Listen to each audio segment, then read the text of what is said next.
The Allied effort in the north also failed. Anti-war sentiment among the soldiers and the harsh environment hastened the decision to evacuate Allied forces. American units left Murmansk and Arkhangelsk, and by February 1920, no foreign troops remained in the north.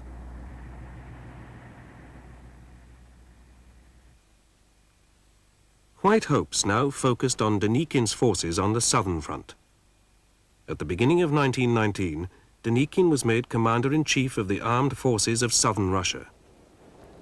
A religious service in Yekaterinodar, the White capital, marked the event. Denikin played a growing political role as a statesman, a unionist, and reformer. But many of his progressive laws were never implemented. Denikin planned to consolidate all anti-Bolshevik forces under his leadership and deliver a decisive strike against the Reds. In the spring, Denikin eliminated the Red threat in the Ukraine. He then became commander of the Don and Kuban armies, as well as the Volunteer Army, and launched a three-pronged offensive to the north.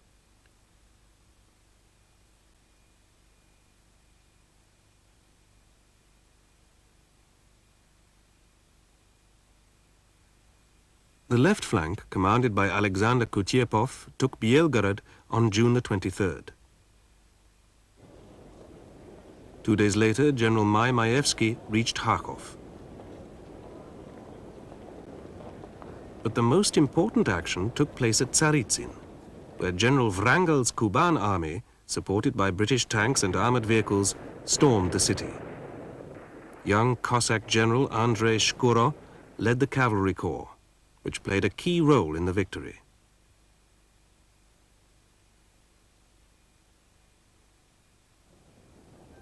In August, as the Ukrainian army commanded by Simeon Petliura advanced on Kiev from Galicia, Denikin's forces entered the city.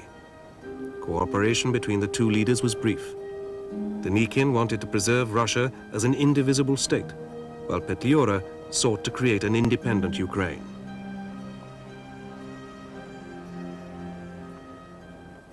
Political disagreement divided anti-Bolshevik forces and ultimately contributed to the White defeat.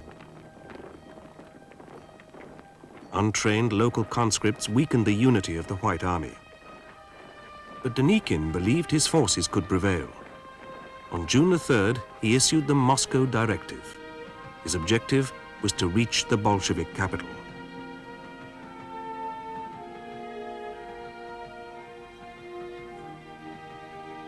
By early autumn, the Red Front had been penetrated. In August, 8,000 Don Cossacks, commanded by Konstantin Mamontov, broke through Red lines, ravaged the Tambov region, and moved towards Voronezh, linking up with Shkuro's Kuban Corps.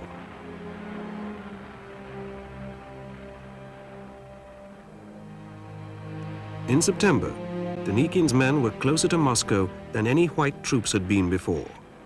They took Oryol, 100 miles from the Tula armament works and less than 200 miles from Moscow. A White victory seemed imminent and inevitable, but as Denikin's troops moved north, problems at the rear intensified. In the Ukraine, the anarchist army of Nestor Makhno became stronger. Makhno, realizing a White victory would make his dream of a free Ukrainian peasantry impossible, hated Denikin.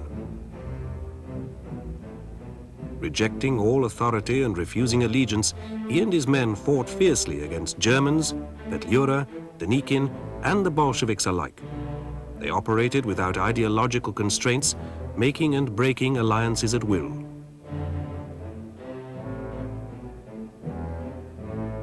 Known as brave, vain, and pathologically cruel, Makhno had about 30,000 followers. In the autumn of 1919, Makhno's raids on the rear of Denikin's armies forced the general to divert the army corps to fight the guerrilla leader. Support for Denikin waned in the newly seized territories. The peasant population, who expected the Whites to restore order, quickly became disillusioned. Corruption, profiteering, and theft characterized the White Army, Pillaging and violence became commonplace. Denikin encouraged pogroms. These vicious attacks against Jews were perpetrated not only by Denikin's forces, but also by the troops commanded by Kolchak and Yudenich, by Makhno's peasants and all the atamans.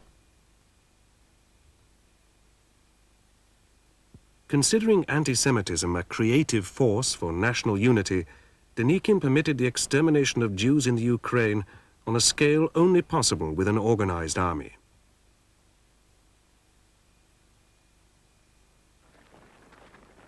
Petliura, Makhno, and local unrest hampered Denikin, but only a well-trained fighting force could defeat him. Lenin urged everyone to fight Denikin. The Bolsheviks used recruiting tactics that had proven successful: propaganda and coercion. Between September the 1st and November the 15th, the Red High Command mobilized more than 100,000 soldiers to reinforce combat units on the southern and southwestern fronts. The reconstructed weapons industries supplied their arms. On October the 20th, the Red Army launched a counter-offensive. Denikin's outnumbered forces held Ariol for 6 days before they began to retreat. Earlier, Voroshilov and Budyonny's plans to create an elite Red Cavalry were opposed by Trotsky. But the success of Mamontov's Cossack raids proved the value of these units, and at the end of 1919, Semyon Budyonny formed the first cavalry army.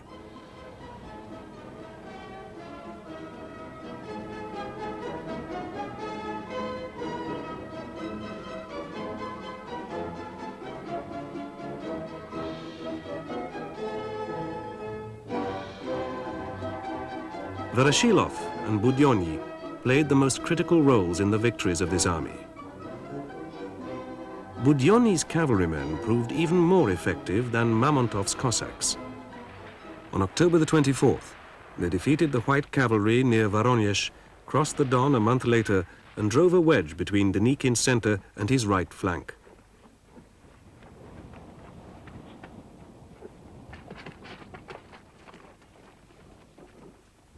With his best units driven back 700 kilometers, Denikin was forced to retreat.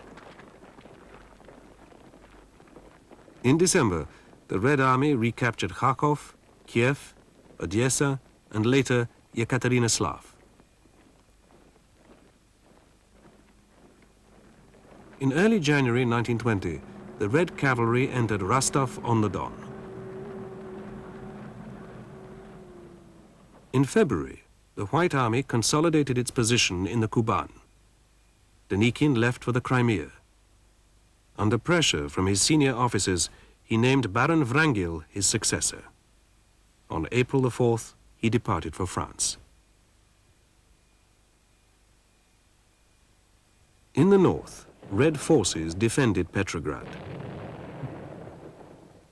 Nikolai Yudenich's army tried repeatedly to enter the city.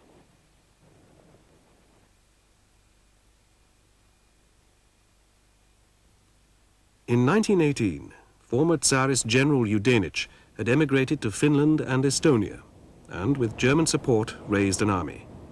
Kolchak then appointed him commander of the northwestern forces. By 1919, Yudenich had about 18,000 men and material provided by his British allies. On September the 28th, he launched an offensive against Petrograd. His early victories were halted by the onset of winter and poor leadership.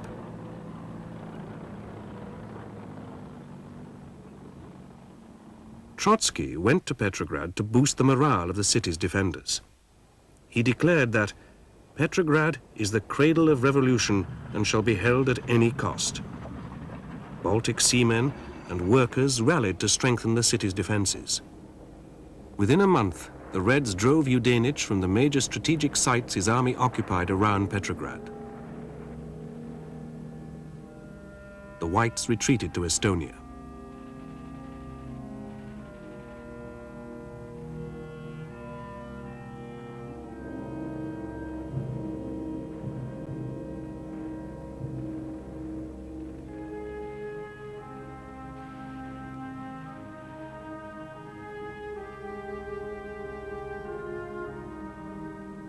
Lenin declared Bolshevik Russia a military camp. The Soviets committed all their forces to the front lines. 1919 had been the critical, decisive period when the tide of the war turned to the Bolsheviks. Strategic errors had forced the Reds to confront three enemies at once, yet they held and defended what they now called people's power.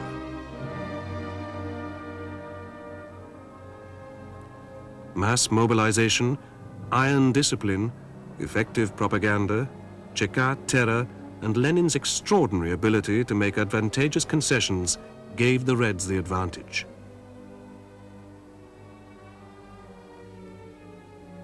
In late 1919, with their position more secure, the Bolsheviks began to plan the reconstruction of their economy. The party mobilized, while the Cheka searched for those who might impede the process.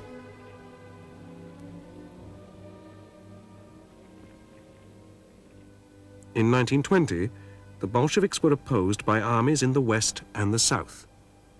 Pyotr Wrangel was the last leader of the White movement. From the remnants of Denikin's army, Wrangel formed a 35,000-strong fighting force.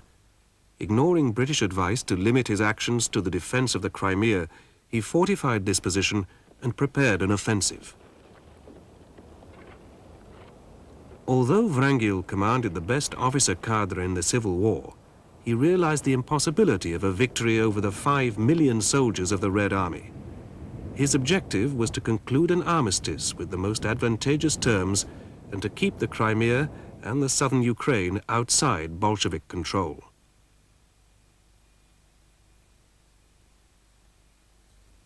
In June, Wrangel began successful operations in the Kuban and in the Ukraine, taking the Reds by surprise, while most of the Bolsheviks' forces were deployed on the Polish front. Poland had 738,000 troops in the spring of 1920. 150,000 soldiers were prepared to advance against Soviet Russia in order to protect Poland's independence, which the Poles believed threatened by the new Bolshevik imperialism. Polish forces were numerically superior to Soviet troops on the southwestern front. The Allies supplied them with arms. French instructors trained the troops.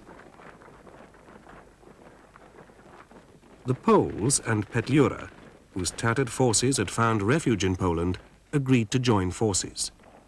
On April the 25th, 1920, the combined force launched an advance in the northwest of the Ukraine, from the Pripyat to the Dnieper.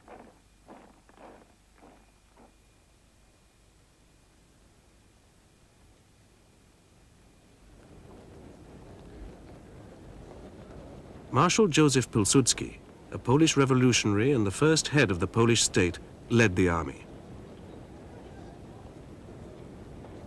Pilsudski's political objective was to create a federation of Poland, Lithuania, and Belorussia. The Ukraine was to be granted independence, but first it had to be retaken. On April the 26th, Polish forces stormed the city of Zhytomyr. 11 days later, they entered Kiev. After a string of major victories, Red Army commanders had allowed many units, including the 1st Cavalry Army, to rest at the rear. When the Poles threatened to seize the entire Ukraine, the 1st Cavalry Army was dispatched to the area. Red forces faced the Poles along two fronts, the southwestern, commanded by Alexander Yegorov, the western, commanded by Mikhail Tukhachevsky. Before the revolution, Tukhachevsky served in the Tsar's Imperial Guards. During World War I, he was captured by the Germans but escaped. In 1918, he sided with the Bolsheviks and fought against Kolchak and Denikin.